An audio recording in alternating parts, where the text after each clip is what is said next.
My name's Neil Collins. I'm a sound designer from the UK, and here is my showreel tutorial on how I implemented all the sounds in the sub-app level of Cube 2.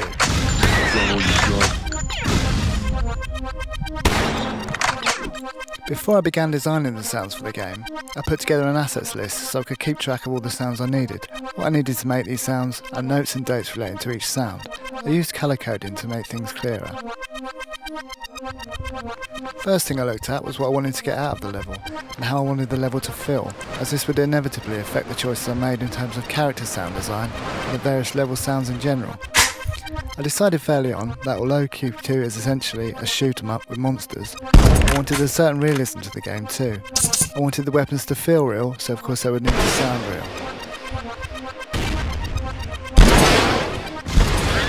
When looking at the weapon sounds, I decided on two distinct differences between the player's weapons and the monsters. The player's weapons would use real weapon samples mixed with various samples I recorded.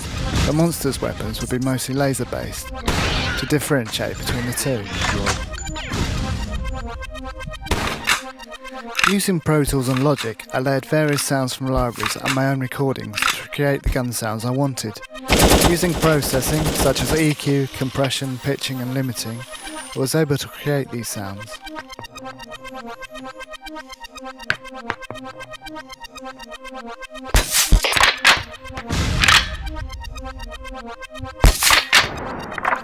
When imported into FMOD, these sounds were manipulated further using pitch and volume automation, so as to give these weapons a random element.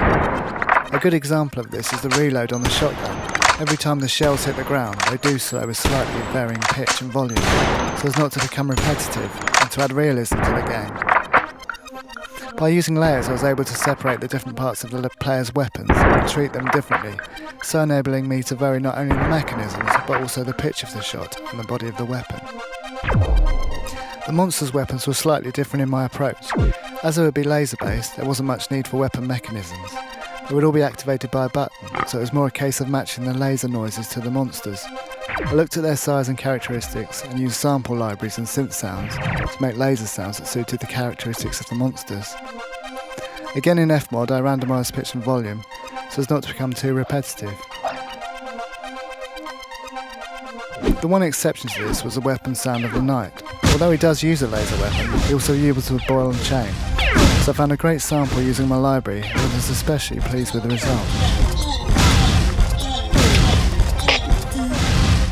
The monsters vary greatly in their characteristics, from huge devil-like characters through to small animal-like ones. Many of the sounds I used for the monsters I voiced myself, and then pitched to make them sound unhuman. You got me. You got me. You got me. You got me. I then layered them with other effects, and using EQ blended them together to create one sound. In FMOD, I again added more randomness to sounds using pitch and volume randomisation.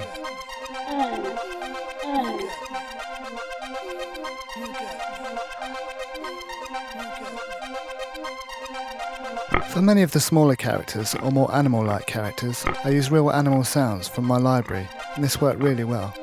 I didn't manipulate them too much. The sound of a pig squealing or a spider monkey is alarming enough in gameplay.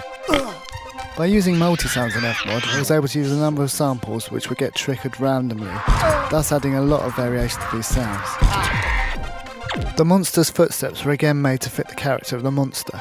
Heavier, lower pitched footsteps for the bigger monsters, light, high pitched steps for the smaller characters.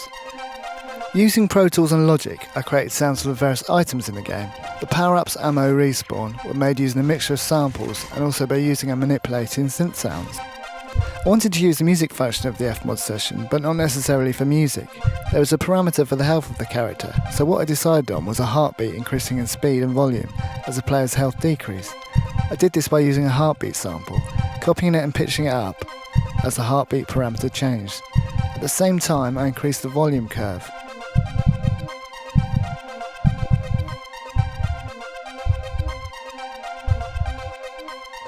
I also added a drone synth that increased in volume towards the player's demise. This was accompanied by a voiceover warning, telling the player that they needed to find medical supplies quick. Medical attention required. Medical attention required. Medical attention required. I also used the number of monsters left parameter to add various voiceover sound bites coming from the player's perspective. I randomised these so as not to become repetitive, and I also related them to the number of monsters left. Come on. There is a radio voiceover that kicks off the game, made using the sound of static, and a voiceover that warns the player throughout the game. This is to emulate radio contact with camp to immerse the player even further. Using a high-pass filter, I was able to get the vocal to sound as if it was coming from a radio. I then added various sound sources to the game, such as the sound of this waterfall. Using edit mode, I was able to place the sound in the game, and then using FMOD, I played with the distance parameter till the waterfall sounded like it was coming from the right space, and decreasing in volume to the right degree when the player walked away from the source.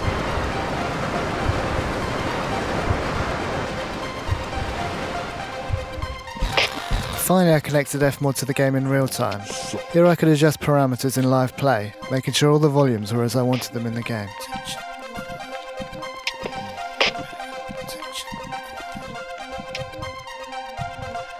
Thank you for taking the time to watch my showreel.